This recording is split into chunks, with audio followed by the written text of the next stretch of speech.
కామారెడ్డి జిల్లా కలెక్టర్ ఆడిటోరియంలో జరిగిన రోడ్డు భద్రతా అవేర్నెస్ ప్రోగ్రాంలో పాల్గొన్న జిల్లా additional collector Madhu Mohan TNGO అధ్యక్షుడు నారాల వెంకటరెడ్డి టీజీఓ అధ్యక్షుడు Devender circle inspector Raman Devunipalli SI Ranjit ఇతర అధికారులు పాల్గొన్నారు. వేరే తప్పులు ఏదైనా సరే మనం చేస్తేనే మనకు ప్రాబ్లం అవుతుంది. యాక్సిడెంట్ విషయాలు అట్లా కాదు. ఎందుకు రోడ్డు మీద మనం ఒకరే నడపట్లే, చాలామంది నడుపుతుంటారు. మనము కరెక్ట్గా అన్ని రూల్స్ పాటించినప్పటికీ అవసరం వాళ్ళు పాటిస్తారని గ్యారెంటీ లేదు.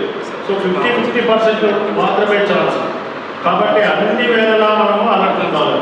డ్రైవింగ్ చేస్తున్నప్పుడు మాత్రం 99% కాదు, 100% అలర్ట్ ఉండాలి. 100% కాన్సన్ట్రేషన్ చేస్తూ నడిపించాలి. డ్రైవింగ్ ఎవరైతే చేస్తున్నారో, స్టీరింగ్ ఎవరి చేతిలో అయితే ఉందో వాళ్ళు ఒక విషయాన్ని అర్థం చేసుకోవాలి. వాళ్ళ ప్రాణాలు మాత్రమే కాదు, ఇతరుల ప్రాణాలు కూడా వాళ్ళ చేతిలో ఉన్నాయనే విషయం అర్థం చేసుకోవాలి. మీరు క్షేమంగా ఆఫీస్ నుంచి ఇంటికి వచ్చినారు, ఎవ్వరికీ యాక్సిడెంట్ చేయలేదు, మీకు కూడా ఏం కాలేదు, ఖచ్చితంగా ఆ రోజు ఒక్కరో ఇద్దరు మీరు కాపాడినట్టే లెక్క. ఈ విషయాలు అర్థం చేసుకోవాలి. చాలా వరకు కొంత యాక్సిడెంట్లు జరిగితే అందులో టూ వీలర్కి సంబంధించి టూ వీలర్ కానీ, టూ వీలర్ యానిమల్ కానీ, టూ వీలర్ కార్ కానీ, ఇంకా లారీ కానీ, హెవీ వెహికల్ కానీ ఏదైనప్పటికీ టూ వీలర్ వాళ్లకు 90% యాక్సిడెంట్ టూ వీలర్ వాళ్ళే ఇంజురీ అవుతున్నారు. 90% మంది టూ వీలర్ వాళ్ళే చనిపోతున్నారు. ఎందుకంటే చక్రాలు రెండే, తొందరగా బ్యాలెన్స్ అవుట్ అయిపోయి కింద పడిపోతాం. కింద పడిపోగానే వెంటనే తలకు దెబ్బ తగులుతుంది. సో హెల్మెట్ లేని వాళ్ళు మాత్రమే చనిపోతున్నారు. హెల్మెట్ ఉన్న వాళ్ళు కూడా చనిపోయారు కదా, ఎక్కడో ఒక బూట్తో కొట్టుగా ఒకరు హెల్మెట్ పెట్టుకున్న వాళ్ళు చనిపోయి ఉండవచ్చు, కానీ మ్యాక్సిమం చనిపోదు. ఇప్పుడు ఈ అన్నం చూసినారు, ఆయన కాలు ఫ్రాక్చర్ అయిపోయింది, జీవితాంతం నడవలేదు. ఒక్కొక్కసారి తలకు దెబ్బ తగిలింది. నేను చాలాసార్లు చాలామంది చూస్తాను, అంటే ప్రతి యాక్సిడెంట్ మేము అటెండ్ అవుతూ ఉంటాం. సో మేము చాలామంది ఇంజురీస్ పర్సన్ని షిఫ్ట్ చేస్తూ ఉంటాం. చాలా బాధ అవుతూ ఉంటుంది. ఎన్నిసార్లు చెప్పినా రోడ్ రూల్స్ ఒకటి పాటించరు. యాక్సిడెంట్ అయిన తర్వాత ఏడుస్తూ ఉంటాం, చాలా వేస్తూ ఉంటాం. 3 రకాలుగా యాక్సిడెంట్ తగ్గిస్తాం. ఒకటి రోడ్ ఇంజనీరింగ్ సరిచేస్తూ, అంటే రోడ్లు సక్రమంగా వేస్తూ, సక్రమంగా వేయడం వల్ల ఎవరైతే వెహికల్ నడిపే వాళ్ళు ఉంటారో వాళ్ళు క్షేమంగా ఇంటికి వెళ్తారు. రోడ్ ఇంజనీరింగ్ ఏదైనా ప్రాబ్లం ఉంటే ఖచ్చితంగా యాక్సిడెంట్ అయ్యే అవకాశం ఉంటుంది.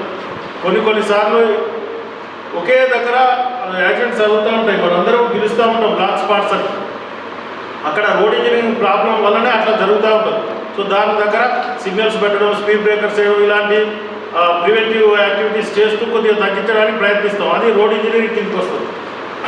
ఇంకొకటి అవేర్నెస్ క్రియేట్ చేయడం. ఇట్లనే ఊళ్ళలో, ప్రతి ఊళ్ళో ఎడ్యుకేషన్ ఇన్స్టిట్యూట్లో, స్కూల్స్లో, కాలేజెస్లో మీటింగ్ పెట్టి మనం చెప్తూ ఉంటాం, యాక్సిడెంట్లు ఓవర్ స్పీడ్ వల్ల అవుతున్నాయి, తాగి నడపడం వల్ల అవుతున్నాయి, సెల్ ఫోన్ డ్రైవింగ్ వల్ల అవుతున్నాయి, హెల్మెట్ పెట్టుకోకపోతే చనిపోతున్నారు. ఇదంతా మనము అవేర్నెస్ క్రియేట్ చేస్తూ ఉంటాం. సో రహదారులన్నీ రక్త సిద్ధమాయన, రోడ్డు ప్రమాదాలు ప్రతిరోజు పెరిగాయన. రహదారులన్నీ రక్త సిద్ధమాయన, రోడ్డు ప్రమాదాలు ప్రతిరోజు పెరిగాయన. ప్రాణాలు తీసుకున్నాయి, ఇటు ప్రాణాలు చేరదాయి. రహదారులన్నీ రక్త సిద్ధమాయన, రోడ్డు ప్రమాదాలు ప్రతిరోజు పెరిగాయనో.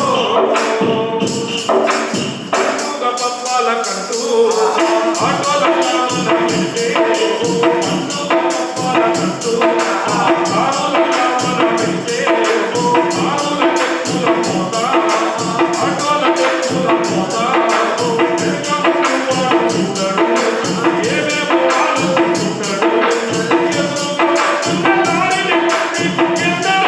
ఆలోచించుతాడు, రహదారులన్నీ రక్త సిద్ధమాయన, రోడ్డు